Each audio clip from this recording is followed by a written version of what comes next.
comme si ça commençait au nickel, le nickel. Après, la poignée de main. Évidemment, comme le nickel, ça a suscité des convoitises et des tensions. Alors, il faut après la poignée de main. Après, donc, le destin commun. Alors, pour être vraiment commun, il faut mettre le drapeau français de manière horizontale, vous voyez, pour harmoniser un peu. Bon, et puis, la Nouvelle-Calédonie, on va harmoniser aussi. Donc, on va faire des boules rondes, là.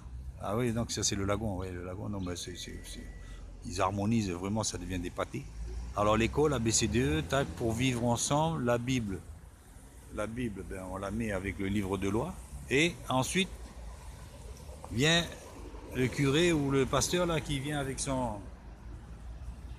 la Bible et la croix. Mais on se demande si la Bible c'est pas un livre de loi parce qu'on sait très bien que la religion quand elle est arrivée, notamment les catholiques, on se demande si c'était pas pour faire de bons citoyens sous prétexte d'évangéliser. En fait, c'était pour soumettre un peu les personnes, comme dans le monde entier d'ailleurs, hein, à la religion. Un exemple, le baptême des enfants, comme ça un jour les gens ils s'apercevront, tiens je suis catholique, je ne savais pas, tu vois. Ah c'est vous qui m'avez baptisé. Ah bon oui non mais parce que autrement tu serais parti en enfer, vous voyez.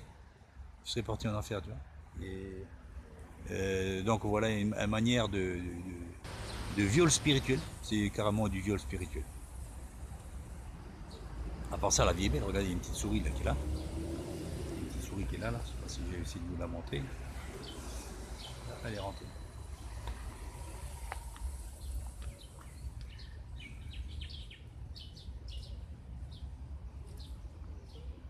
Et voilà la petite, donc elle s'en fout de tous ces slogans là, vous voyez. Elle s'en fout de.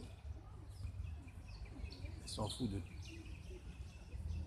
S'en fout de tout ça là, vous voyez. Regardez les fraternité, Nouvelle-Calédonie, destin commun, poignée de main, vivre ensemble. Tout ça, je pense que c'est. Il y a des bonnes intentions derrière, mais il y a beaucoup de choses qu'on a faites justement, c'est surtout pour embrouiller l'autre. Et on fait des accords, mais en fait c'est aussi un peu pour les embrouiller. Hein. Et pas étonnant qu'ils tirent la tronche, les mecs là, oui, je veux dire, ils tirent la tronche grave, hein, je veux dire. On nous demande pourquoi baptisez-vous les petits-enfants au lieu de les laisser grandir pour qu'ils choisissent eux-mêmes leur religion. 1. Le baptême des petits-enfants est une pratique qui date des premiers siècles du christianisme. Compare Actes chapitre 16, versets 15 et 33.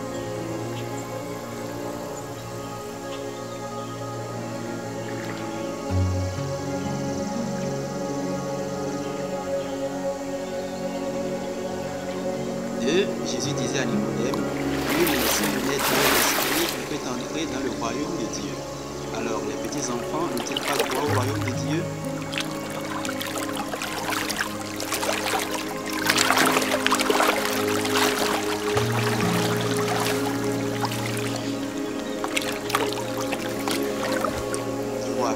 Pourquoi demander l'avis des bébés avant de les baptiser alors qu'on ne demande pas leur avis avant de leur donner à manger? Je te baptise, ayant autorité du Dieu Tout-Puissant, en témoignage que tu as conclu l'alliance de le servir.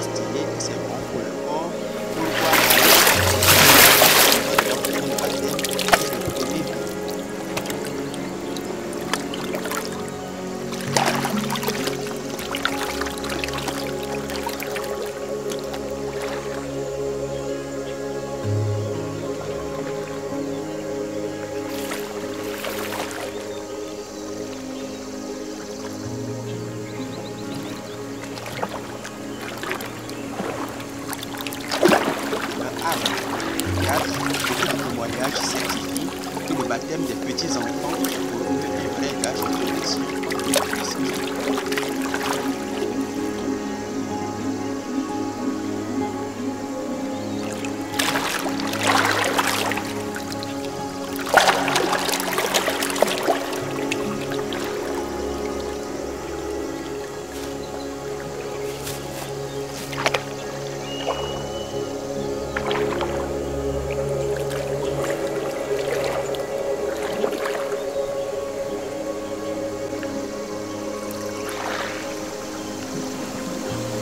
C'est moi qui ai besoin d'être baptisé par toi. Et tu viens à moi. Laisse faire maintenant.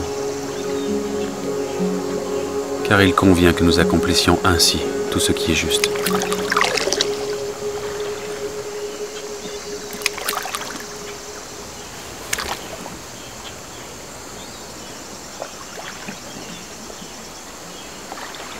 Je te baptise, ayant autorité du Dieu Tout-Puissant, en témoignage que tu as conclu l'alliance de le servir.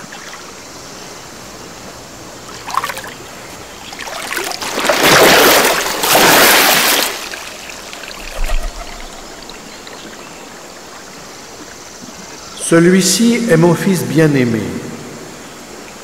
en qui je me complais.